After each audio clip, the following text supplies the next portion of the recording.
नमस्कार। चलिए आज चलते हैं समय में पीछे और गोता लगाते हैं प्राचीन भारत के पहले महान साम्राज्य की जबरदस्त कहानी में। ये कहानी है एम्बिशन की, जीत की और एक ऐसे बदलाव की जिसने इतिहास का रुख ही मोड़कर रख दिया। तो कहानी शुरू होती है कुछ ऐसे। कल्पना करके देखिए, 600 ईसा पूर्व का भारत। ये एक देश नहीं था, बल्कि 16 शक्तिशाली राज्यों का एक बैटलफील्ड था। हर कोई सबसे बड़ा बनना चाहता था, लेकिन इस दौड़ में विजेता सिर्फ एक ही हो सकता था। और यहीं से हमारी कहानी की शुरुआत होती है, महाजनपदों के उदय के साथ। ये वो शक्तिशाली राज्य थे जिन्होंने पहली बार भारतीय उपमहाद्वीप के पॉलिटिकल मैप को एक शक्ल दी और आने वाली सदियों की नींव रखी। देखिए, उस वक्त के जो बौद्ध और जैन ग्रंथ हैं ना, वो हमें बताते हैं कि ऐसे 16 महाजनपद थे। इनमें मगध, कौशल, कुरु, अवंती, ये सब बड़ी बड़ी ताकतें थीं जो आपस में लगातार लड़ती रहती थीं। मतलब एक फ्रैगमेंटेड लैंडस्केप था, लेकिन इन्हीं में से एक को इतिहास बनाना था। और वो राज्य था मगध। पर सवाल ये उठता है कि इन 16 ताकतवर राज्यों में से आखिर मगध ही क्यों सबसे ऊपर आया। इसकी वजह भी काफी इंटरेस्टिंग है, जैसे उसकी स्ट्रेटेजिक लोकेशन, लोहे के बड़े बड़े भंडार और हाँ, युद्ध में हाथियों का इस्तेमाल। मगध का ये उदय रातों रात नहीं हुआ। इसकी नींव रखी हर्यक वंश के बिंबिसार जैसे राजाओं ने। फिर आया शिशुनाग वंश, जिसने इसे और मजबूत किया।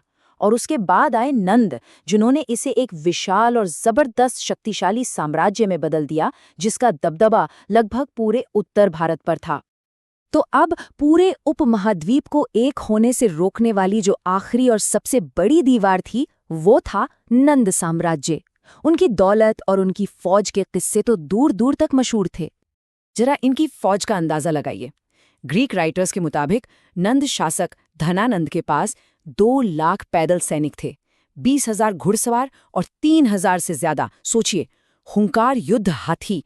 ये एक ऐसी आर्मी थी जिसे चुनौती देने की कोई सोच भी नहीं सकता था।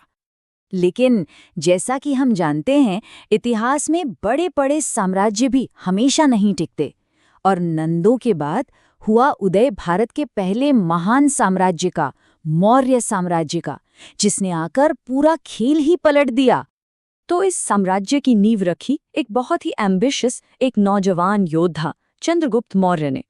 लेकिन उनके पीछे दिमाग किसी और का था, एक ऐसे इंसान का जिसने भारत का सबसे बड़ा पॉलिटिकल ग्रंथ अर्थशास्त्र लिखा, उनके गुरु और सलाहकार चाणक्य। चंद्रगुप्त ने सिर्फ भारत की सबसे बड़ी ताकत नंदों को ही नहीं हराया, बल्कि उन्होंने सिकंदर के जनरल सेल्यूकस को भी मात दी और साम्राज्य को पश्चिम में आज के अफगानिस्तान तक फैला दिया। ये एक जबरदस्त शुरुआत थी। चंद्रगुप्त के बाद आए उनके बेटे बिंदुसार और फिर उनके पोते अशोक। और अशोक ही वो शासक थे जिनके राज में मौर्य साम्राज्य अपने पीक पर पहुंचा। पर अशोक की कहानी सिर्फ जीत की नहीं है, ये कहानी है एक बहुत बड़े बदलाव की। अशोक की पूरी जिंदगी, उनका पूरा शासनकाल बस एक घटना से बदल गया, एक ऐसा युद्ध जिसने सब कुछ बदल दिया। और यहीं से शुरू हुई उनकी धम्म विजय की कहानी, यानी तलवार से नहीं, दिल से जीतने की लड़ाई। 1.5 लाख, ये आंकड़ा है उन लोगों का जिन्हें 261 ईसा पूर्व में कलिंग की खूनी लड़ाई के बाद बंदी बनाया गया था। लाखों लोग मारे गए थे और इस तबाही ने अशोक को अंदर तक हिलाकर रख दिया। उस खून खराबे को देखकर उनका दिल पूरी तरह बदल गया। उन्होंने कसम खाई कि वो फिर कभी हथियार नहीं उठाएंगे। और उन्होंने अपने 13वें शिलालेख में खुद लिखवाया, धम्म से जीत ही असली जीत है। सोचिए, उस जमाने के किसी सम्राट के लिए ये कितनी बड़ी और अलग सोच थी। तो अब सवाल था कि इस नई सोच को, इस नई फिलॉसफी को लोगों तक कैसे पहुंचाया जाए। तो अशोक ने एक बहुत ही अनोखा तरीका निकाला। उन्होंने पूरे साम्राज्य में जगह जगह पत्थर के खंभों और चट्टानों पर अपने संदेश खुदवा दिए, ताकि हर कोई उन्हें पढ़ सके और समझ सके। और यहीं से एक बहुत ही दिलचस्प हिस्टोरिकल मिस्ट्री शुरू होती है। सदियों तक इतिहासकार इन शिलालेखों को तो पढ़ते रहे, लेकिन कोई समझ ही नहीं पाया कि ये राजा है कौन, क्योंकि इन पर अशोक नाम था ही नहीं।